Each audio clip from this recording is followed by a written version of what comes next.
Well, should we hit the?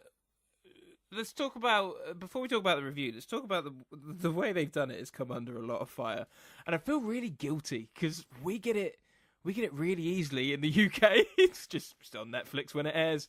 But obviously, yeah, it's literally. hidden... So it airs on what, Sunday night in America, or it's released on Sunday night in America.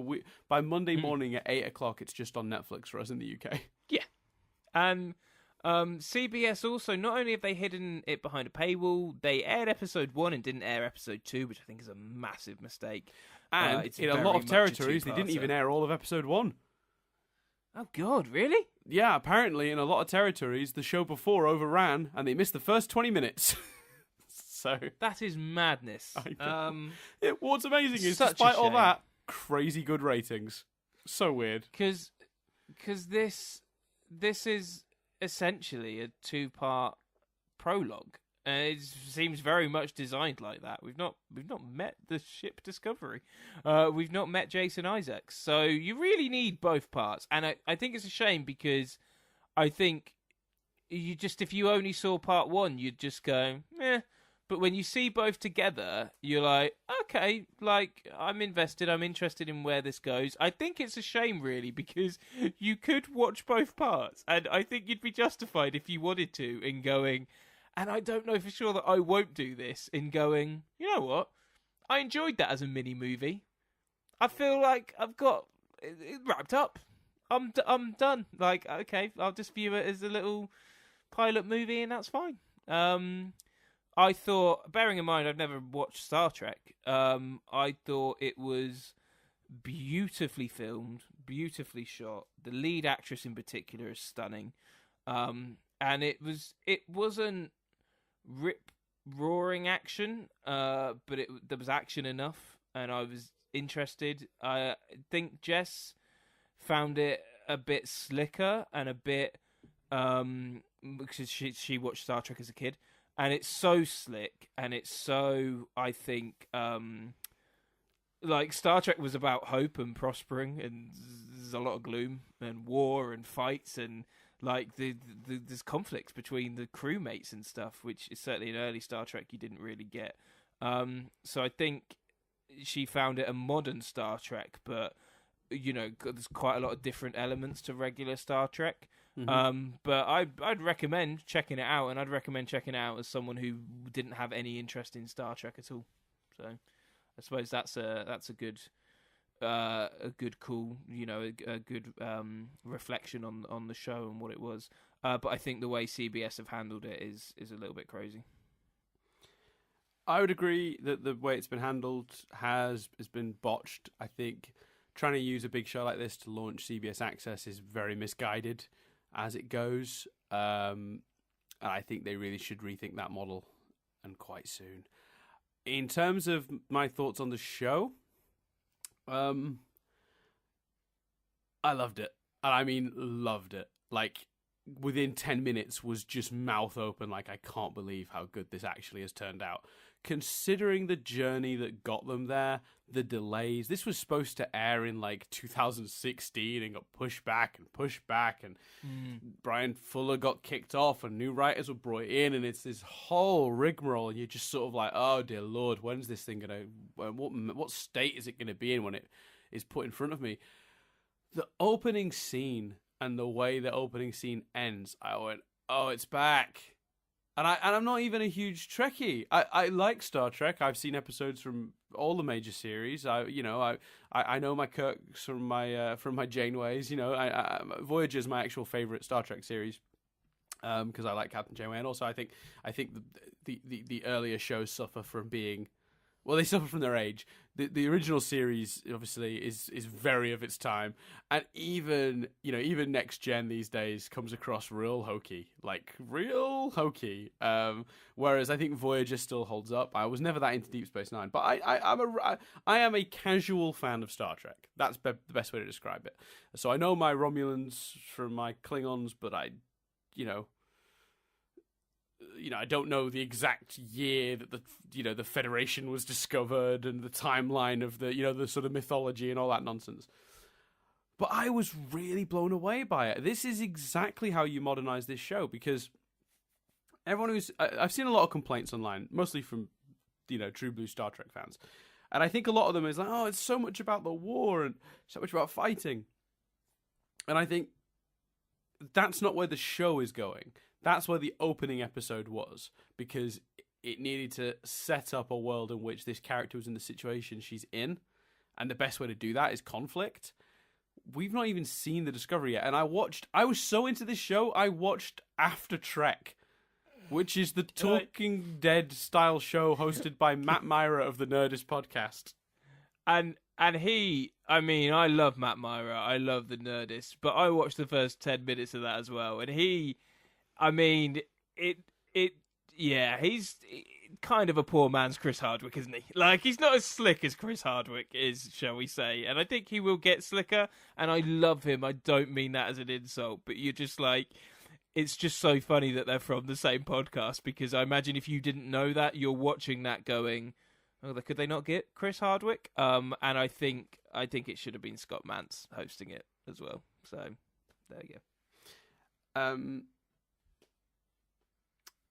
Yeah, so I think that the show itself, I just lost the thread of my thoughts. I was watching. I even watched After Trek. I liked it so much, which is I was never gonna watch. I've never watched, I think, a full episode of one of those after shows. Never. Yet somehow I watched this, and I will be there at 8 a.m. Monday for episode 3, and I mean that literally. Refreshing. Like, I cannot tell you the last time I was this into, like, a big sci-fi show like that. Genuinely, it blew me away. Like, and I don't know what it is about it, whether it's just a combination of all the things, the characters, the tone, it's all just there for me. And again, I think it helps to not be too tied down by a massive amount of Star Trek continuity, because I've seen some people going, but the Klingons didn't look like that, and this was supposed to have happened, so it contradicts this, and I'm sure if you're a big Trekkie, that's infuriating. If they did a brand new sort of, if the new series of Doctor Who with Chris Chibnall made a bunch of continuity things with the previous seasons of Doctor Who, I'd be annoyed. So I feel your pain, but from my perspective as casual Star Trek fan, I could not have been happier with this, and I'm so excited the way they've done it, because how bold is it to turn your opening 2 episodes into an unrelated prologue? And what one of the producers said, or one of the writers said on the After Trek, was that they intentionally did that because any other show would have turned those scenes into flashbacks, and it would have really stilted the progress of the actual show, and they would have seemed quite uninteresting as flashbacks. But fleshing them out makes the whole story really, really, like, way more interesting. I have a question for you, though, Chris. Mm-hmm. Because when we talked about the trailer, you said, turns out I'm not that interested in Star Trek. And then after watching the trailer again, you also said, I feel like this just isn't accessible enough. Having now seen the episodes, because I at the time countered that point, and I said, the trailer does look very, Star Trek. If you don't understand what's happening, it's because you don't watch Star Trek. I did say, in reality, I think because of Brian Fuller, that the show would end up being more accessible. Where did you land on that?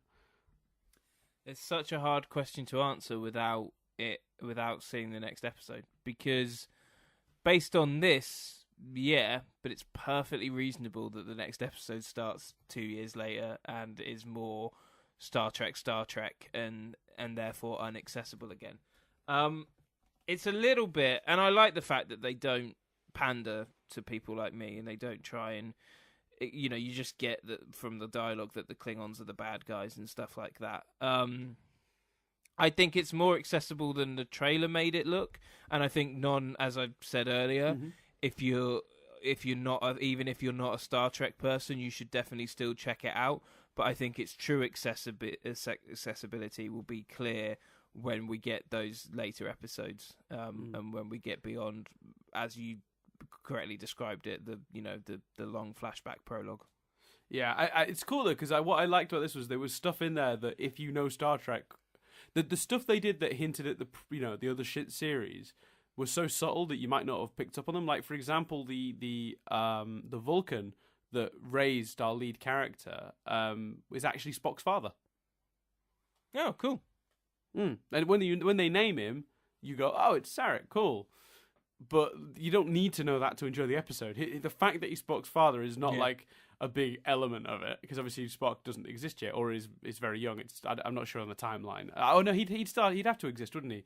Because isn't this 10 years before? It's 10 years before. So Spock would have to be out there somewhere, I suppose. So yeah, I thought I thought that was really cool the way it was done. Although actually, maybe it's not 10 years before, because if there's a time jump between this episode and the next one, which there very well might be, based on how this one ends, because it ends on a heck of a cliffhanger, doesn't it? Maybe the full series is set 10 years before, but this was set even further, further back than that. I'm not sure. Yeah, maybe. In all the promo, they describe it as 10, but like you say, it depends whether they're talking about the main series or this prologue. Episode. Yeah, I can't tell.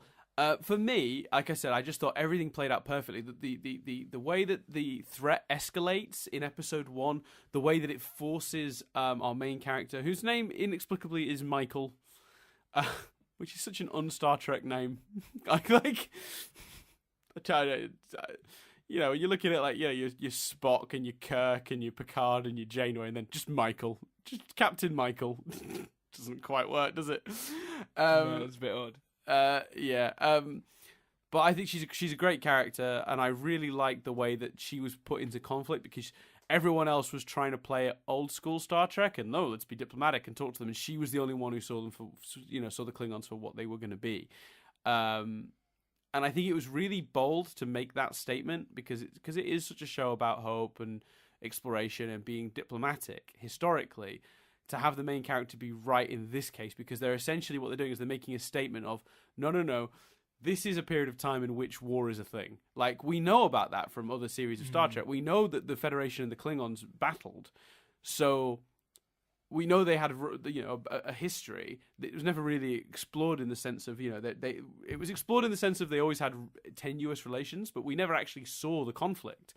So to make that statement of no, this is potentially going to be set during that conflict, and therefore we're going to see a bit more of that that war, of that so that it gives the show a bit more of an action beat than the previous series have had, but doesn't prevent them as well from also doing the explorative stuff that we'll hopefully get as well. Because I think that when she ends up on Discovery, which is the ship she'll hopefully end up on in the next episode, because dear Lord, 2 episodes have passed and we haven't seen the ship that's the title of the show yet. But I think that when we see her on that I don't think it's going to necessarily be straight into the fray with the Klingons. I think the Klingons are going to come in and out of the series as they do go off and explore the universe. So I think we're going to get a bit of both, but we've managed to establish ourselves a situation where we can have action when we need it, and we can also be diplomatic and have those sort of more interesting stories when we need it too, which is like a perfect place for the show to be. And I thought, like I said, this episode found a really good balance of on-ship drama, because people disagreed, and then the actual threat of the Klingons that were out there. And it even starts as a mystery, because at first they don't know what it is that's out there, and they have to go investigate. And they even did some really cool set pieces in terms of hand-to-hand action, and also set pieces where she's on a ship that's been partly blown apart just to get from one part to another. Like, there's so much good stuff in this first episode. These first episodes, I could literally go on all day about how much I loved it. Everything from the characters to the music. The one thing, actually, I tell you what, I do have one criticism. Borrowed a little too much for me visually from J.J. Abrams' Star Trek. Just a little bit. Yeah, but I think that made it very accessible visually, and I think the visuals were beautiful. I mean, there wasn't, and it's not like there was shitloads of lens flare. It was just the occasional. Yeah, I guess they'd used a lot of Dutch angles, which I wasn't fond of. But other than that, I really liked the visual style. It was good. It does feel like Star Trek just took a massive leap into the future, because obviously the last time it was on TV would have been 2005. I think this is the first show in 15 years. I think. Yeah, it was. Yeah, I think. When did Enterprise end? I have no idea. I'm going to Google that now. Sorry. Star Trek Enterprise. Oh, apparently there's a car hiring company called Enterprise, and that's what's come up when I just typed it in.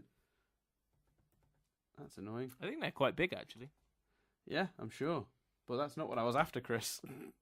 It's not what I wanted at all. Google Star Trek Enterprise, to be fair. Yeah, Star Trek Enterprise went off the air in 2005, which means that we're 2017 now, so that is 12 years ago since we last had Star Trek on TV. So visually, it's a huge step up, and it's clearly. I mean, CBS have put a massive amount of money into it, and I really. Oh, do... you can tell that, yeah.